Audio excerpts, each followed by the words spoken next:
लोग बात कर रहे थे फेज इक्विलिब्रियम की, और फेज इक्विलिब्रियम में हम लोगों का टॉपिक चल रहा था to component system.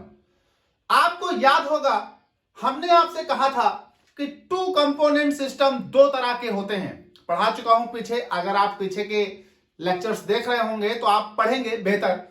To component system दो टाइप के होते हैं।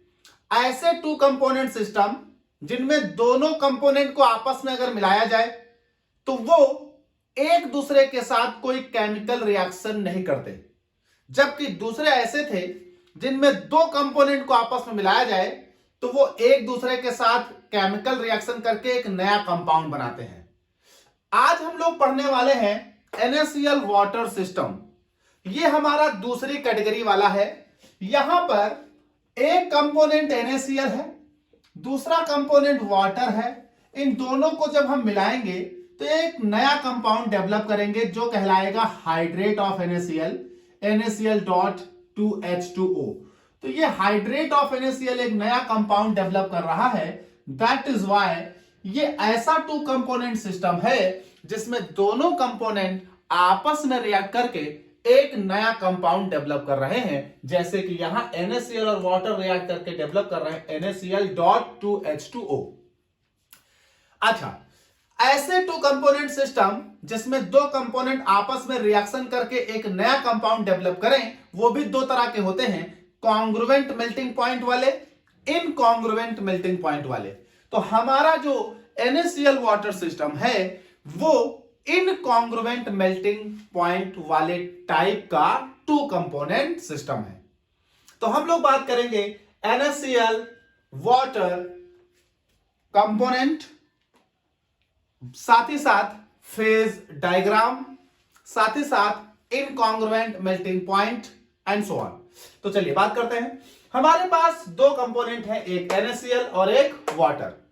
मान लेता हूं कि इस पॉइंट पर कर्व में, इस पॉइंट पर वाटर 100% और NaCl 0%, जबकि इस पॉइंट पर वाटर 0% और NaCl 100%। मैं आपको बार बार पिछले लेक्चर्स में एक बार दोहरा चुका हूं कि जब कभी भी कोई सॉल्वेंट प्योर स्टेट में होता है तो उसका अपना प्योर फ्रीजिंग पॉइंट होता है। जैसे वाटर का फ्रीजिंग पॉइंट 0 है, लेकिन वाटर का फ्रीजिंग पॉइंट 0 तभी होगा जब वाटर प्योर स्टेट में हो। तो जैसे यहां देखो, वाटर 100% है, NaCl 0%, इसका मतलब इस पॉइंट पर वाटर प्योर स्टेट में है। तो बेटा जब वाटर प्योर स्टेट में है तो इसका फ्रीजिंग पॉइंट भी क्या होगा? प्योर, यानी 0 डिग्री सेंटीग्रेड। और अगर वाटर में कोई इंप्योरिटी मिला दी जाए या कोई सॉल्ट मिला दिया जाए, कोई भी सॉल्यूट या अदर कंपोनेंट मिला दिया जाए, तो आपने पढ़ा था सॉल्यूशन चैप्टर में डिप्रेशन इन फ्रीजिंग पॉइंट, जो कहता था कि अगर आप किसी भी सॉल्वेंट में कोई भी सॉल्यूट मिला दोगे तो सॉल्वेंट का फ्रीजिंग पॉइंट गिर जाएगा। तो यही हुआ जब मैंने वाटर में NaCl मिला दिया। देखिए वाटर का प्रतिशत घट रहा है और NaCl जरा देखिए बढ़ रहा है। जैसे आपने वाटर में NaCl मिलाया तो आपने NaCl मिलाते ही अब देखिए फ्रीजिंग पॉइंट क्या हो रहा है? घट रहा है। अब उतना फ्रीजिंग पॉइंट नहीं रहा जितना प्योर वाटर का था। तो जैसे मान लीजिए किसी भी पॉइंट पर, मान लीजिए इस पॉइंट पर मान लीजिए 95% वाटर है और 5% मान लीजिए 5%, और ये हो गया 95%। तो इस पॉइंट पर जब 5% उसमें NaCl मिलाया तो वाटर के फ्रीजिंग पॉइंट में कमी आई। आपको मालूम है कि जैसे जैसे आप सॉल्यूट मिलाते जाओगे फ्रीजिंग पॉइंट में कमी आती जाएगी, क्योंकि आपने पढ़ रखा है डिप्रेशन इन फ्रीजिंग पॉइंट के दौरान डेल्टा TF मतलब depression in freezing point equals to KF into M मतलब मोलारिटी।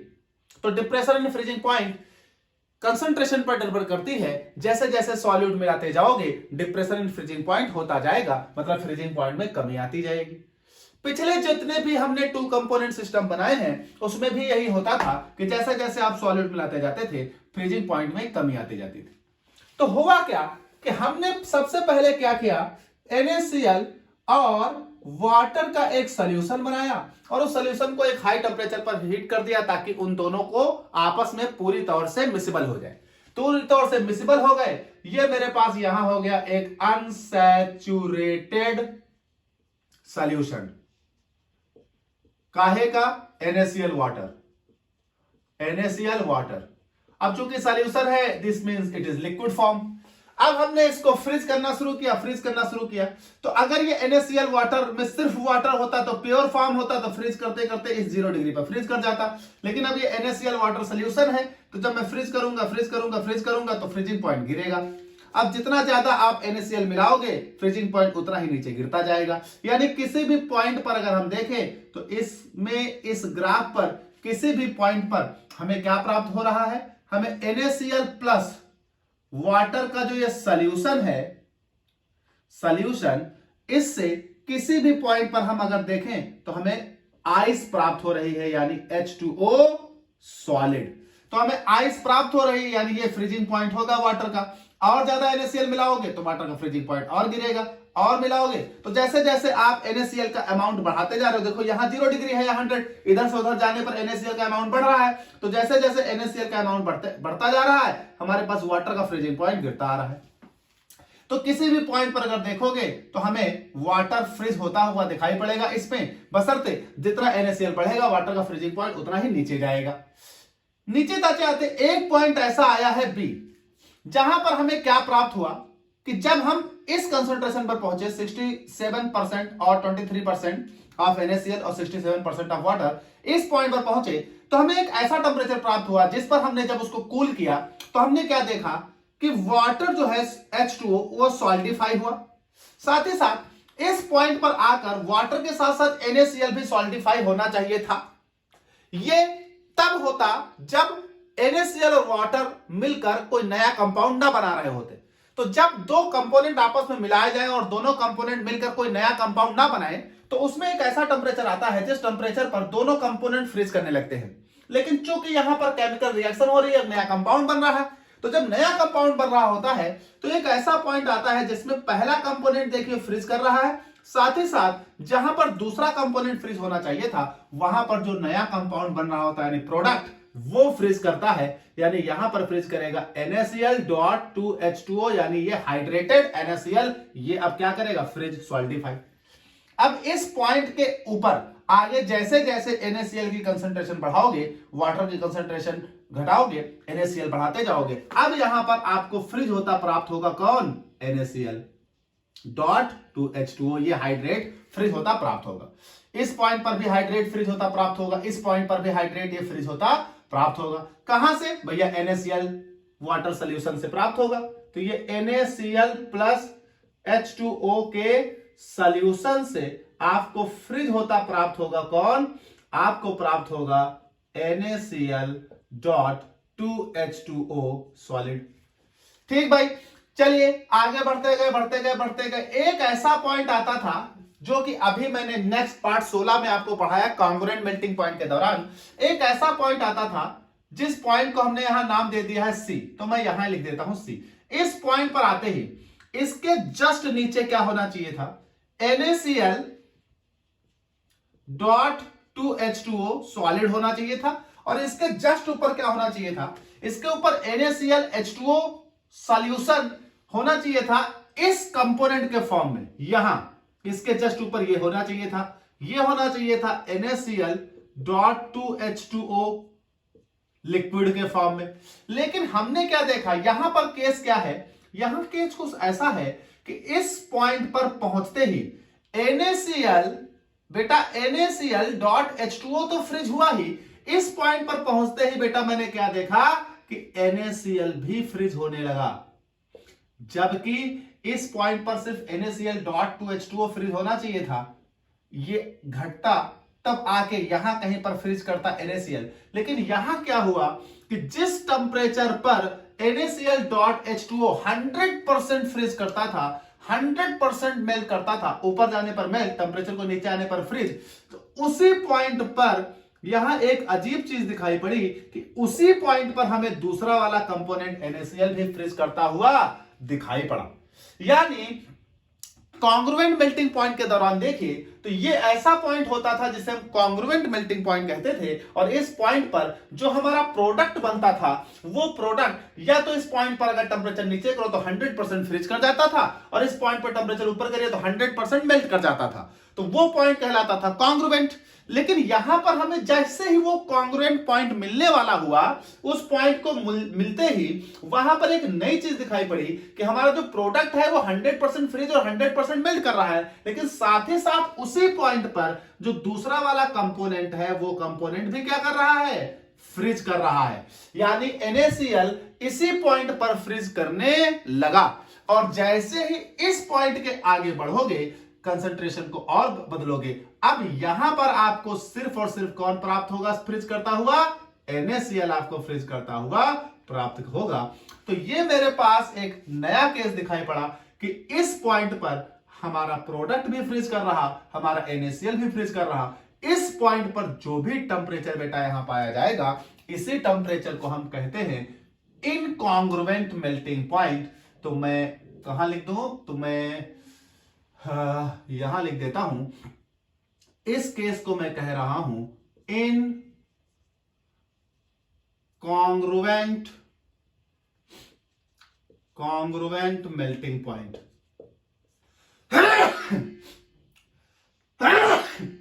इनकॉन्ग्रुएंट मेल्टिंग पॉइंट, और ये कहला रहा है इनकॉन्ग्रुएंट मेल्टिंग पॉइंट। इस पॉइंट के नीचे आपको सिर्फ NaCl H2O जो प्रोडक्ट प्राप्त हुआ है वो फ्रीज करता हुआ दिखाई पड़ेगा।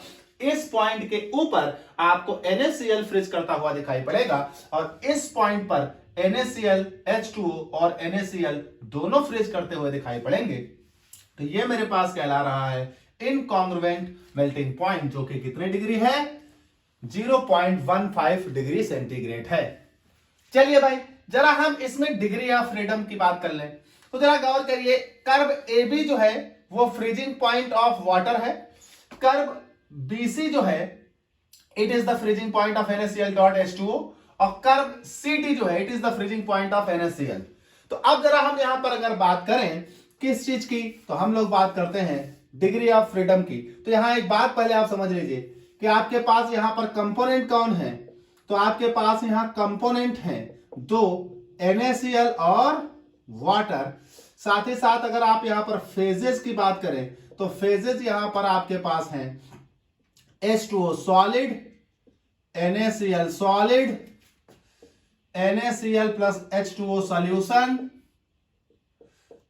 And NaCl dot to H2O जो ये आपका नया कंपाउंड बना था ये। साथ ही साथ सॉलिड, साथ ही साथ अगर आप डिग्री ऑफ फ्रीडम की बात करें तो यहां जरा बात करिए कर्व्स कितने हैं। तो एक कर्व आपके पास है AB, तो ये आपके पास कर्व हो गया AB। AB कर्व क्या रिप्रेजेंट कर रहा है, रिप्रेजेंट कर रहा है NaCl प्लस H2O लिक्विड से क्या बना रहा है, बना रहा है H2O सॉलिड। तो ये कर्व आपका रिप्रेजेंट कर रहा है NaCl प्लस H2O लिक्विड से बना रहा है H2O सॉलिड। साथ ही साथ इस कर्व का कहीं पर भी आप कोई पॉइंट ले लें, कहीं पर भी आप कोई पॉइंट ले लें, तो उस पॉइंट पर अगर आप डिग्री ऑफ फ्रीडम निकालेंगे तो F' equal to C minus P plus 1 का रूल लगेगा टू कंपोनेंट सिस्टम के लिए। और यहां पर कितनी फेज है बेटा, दो फेज है, एक सॉलिड फेज है, एक सोल्यूशन का ये लिक्विड फेज है।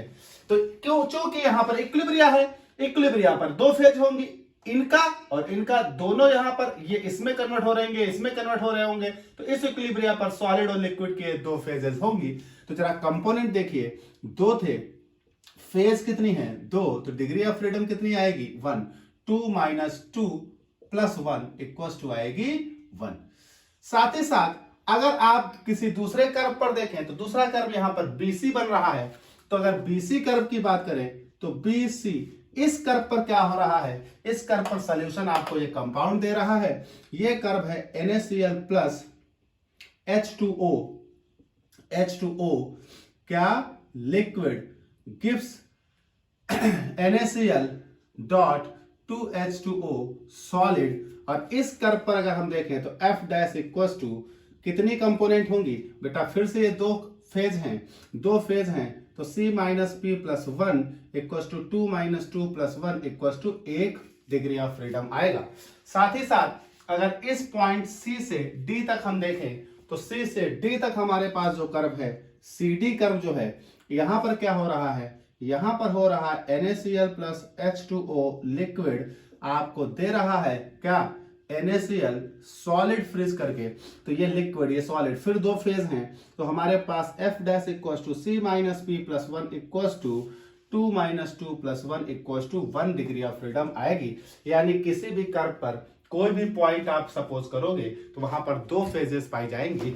इस कर्व पर फेज होगी आइस यानी वाटर सॉलिड और ये सोल्यूशन, इस कर्व पर फेज होगी हमारा ये कंपोनेंट प्लस ये सोल्यूशन यानी ये हमारा कंपाउंड प्रोडक्ट और ये सोल्यूशन, और यहां पर कोई भी पॉइंट लोगे तो NaCl और ये सोल्यूशन के बीच में इक्विलिब्रिया बना है, तो यानी यहां पर इनके बीच इक्विलिब्रिया होने के कारण ये दोनों फेजेस होंगी, यहां इनके बीच इक्विलिब्रिया होने के कारण ये दोनों फेजेस होंगी, यहां इनके बीच इक्विलिब्रिया होने के कारण ये दोनों फेजेस होंगी, तो सब कहीं फेज हमारे पास 2 ही हैं। जब फेज 2 रखेंगे तो कंपोनेंट 2 हैं, 2 माइनस 2 कैंसिल आउट होकर 1 बचेगा, 1 और 1, सब कहीं हमारी डिग्री ऑफ फ्रीडम क्या आएगी, 1।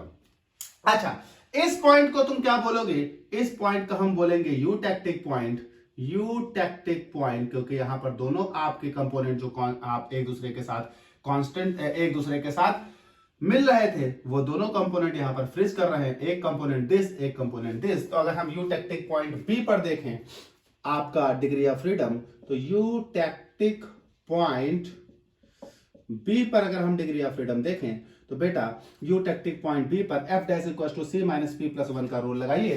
तो जरा यहां पर देखिए फेज कितनी है, एक फेज ये वाटर सॉलिड है, एक फेज ये है और एक यहां सोल्यूशन वाली ये फेज है, ये आकर जो यहां पर मिल रही है, तो एक सोल्यूशन वाली फेज यानी लिक्विड, एक ये सॉलिड वाली फेज 2, एक ये सॉलिड वाली फेज 3। सॉलिड जितने भी अलग अलग होंगे सब अलग अलग फेज बनाते हैं, लिक्विड अगर मिसिबल है तो सब मिलकर एक फेज बनाते हैं, तो ये सारे लिक्विड मिलकर एक फेज बनाएंगे, तो ये लिक्विड फेज और एक सॉलिड फेज, एक सॉलिड फेज, 3 फेज हैं, तो ये हो जाएगा F dash component 2 minus 3 plus 1 equal to 0। ये मेरे पास आ जाएगा बेटा डिग्री ऑफ फ्रीडम 0।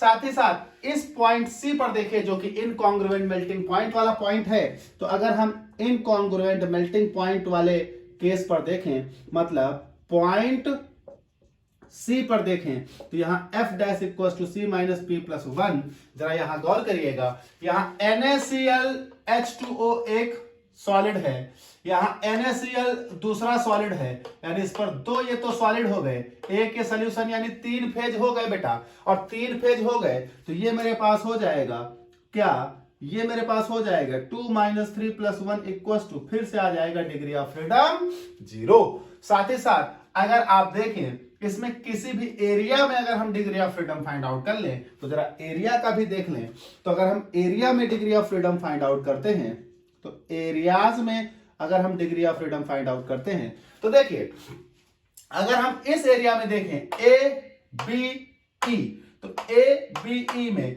आपका वाटर सॉलिड है यानी आइस है, साथ ही साथ ये सॉल्यूशन भी यहां होगा, तो ये मेरे पास सॉल्यूशन है, क्योंकि भैया वाटर सिर्फ फ्रीज कर रहा होगा, पूरी तौर से तो करा नहीं है, तो वाटर जितना फ्रीज हुआ बाकी सॉल्यूशन होगा, तो ये हमारे पास दो फेजेस यहां पाई जाएंगी। साथ ही साथ अगर इस वाले केस में आ जाइए तो NaCl ये सॉलिड होगा, साथ ही साथ ये सैचुरेटेड सॉल्यूशन भी यहां पर पाया जाएगा, तो ये हो जाएगा इसके साथ साथ ये सॉल्यूशन भी, यानी दो फेजेस होंगी। वैसे ही यहां देखिए तो यहां NaCl सॉलिड होगा प्लस इसका सॉल्यूशन भी यहां होगा, क्योंकि बेटा सारा तो सॉलिडिफाई होता नहीं, सॉलिडिफाई होना शुरू होता है, साथ ही साथ NaCl सॉलिडिफाई होगा तो वाटर एक्सेस में होगा, यहां पर वाटर सॉलिडिफाई होगा तो NaCl लिक्विड एक्सेस में होगा, तो हालांकि लिक्विड और सॉलिड दो फेजेस, लिक्विड और सॉलिड दो फेजेस, लिक्विड और सॉलिड दो फेजेस, तो आप यहां कोई पॉइंट ले, यहां कोई पॉइंट ले, यहां कोई पॉइंट ले, सब कहीं दो फेज हैं। तो अगर आप एरिया की बात करें तो आप ABE की बात करें, ABE, चाहे आप BCGF की बात करें, चाहे आप BCG की बात करें और DCG की बात करें, DCG की बात करें, और यही 3 ले लेते हैं, तो यहां हो जाएगा f dash equal to c minus P plus 1, component 2, degree of freedom निकालने के लिए कंपोनेंट 2, फेज भी 2 प्लस 1, तो ये आ जाएगा 1, 2 माइनस 2 प्लस 1, क्योंकि यहां भी 2 फेज, यहां भी 2 फेज और यहां भी 2 फेज हैं। साथ ही साथ अगर इस कर्व की बात करें, EBF नीचे वाला जो एरिया है, इस एरिया में भी 2 फेज हैं। जरा गौर करिएगा कौन सी 2 फेज, एक H2O सॉलिड है और एक NaCl.2H2O सॉलिड है, यानी दोनों कंपोनेंट आपके यहां सॉलिड के फेज में मौजूद हैं। यानी इस कर्व पर अगर तुम बात करोगे बेटा कौन सा, EBF, तो ये कर्व तुम्हारा हो गया EBF। तो यहां भी हमारे पास 2 फेज हैं, तो f dash equal to c minus P plus 1 equal to 2 minus 2 plus 1 equal to degree of freedom 1 आएगी। साथ ही साथ अगर ये वाला पूरा एरिया ले लो, ये कौन सा, A B C D का, तो यहां मैं निकाल दे रहा हूं एरिया कौन सा है, ये हुआ area A B C D। इस एरिया में अगर देखोगे तो पूरा का पूरा लिक्विड है, देयर इज ओनली 1 फेज, तो यहां पर डिग्री ऑफ फ्रीडम निकालोगे f dash equal to c minus P plus 1, ये हो जाएगा 2 कंपोनेंट 1 फेज प्लस 1, ये बेटा हो जाएगा 2 डिग्री ऑफ फ्रीडम आएगा। तो ये हमारे पास आ गए डिग्री ऑफ फ्रीडम्स। आसान था। तो हम लोग बात करेंगे यहां पर, ये डिग्री ऑफ फ्रीडम्स है। हालांकि आपको डिग्री ऑफ फ्रीडम सिर्फ कर्व्स के ही बताने होते हैं और पॉइंट के बताने होते हैं, एरियाज के डिग्री ऑफ फ्रीडम ध्यान नहीं दिए जाते इतने। साथ ही साथ आप याद रखेंगे कि जो यूटेक्टिक पॉइंट आया था वो 67% और 23% पर आया था, जहां आपका टेम्परेचर कितना था, -21.2 डिग्री सेंटीग्रेड। साथ ही साथ आप याद रखेंगे जो इनकॉन्ग्रुएंट मेल्टिंग पॉइंट आया था, उस इनकॉन्ग्रुएंट मेल्टिंग पॉइंट का टेम्परेचर कितना था, 0.15 डिग्री सेंटीग्रेड। और साथ ही साथ आप ये डिग्री ऑफ फ्रीडम्स को याद रखेंगे। अब हम इस 2 कंपोनेंट सिस्टम को लिखेंगे भाई थ्योरेटिकली, किसने आपने क्या फेज लिए थे, कितने क्या और क्या डिग्री ऑफ फ्रीडम आ रहे हैं, क्या कर्व आ रहे हैं एंड सो ऑन। तो हम लोग अब इसको राइटिंग में लिखेंगे।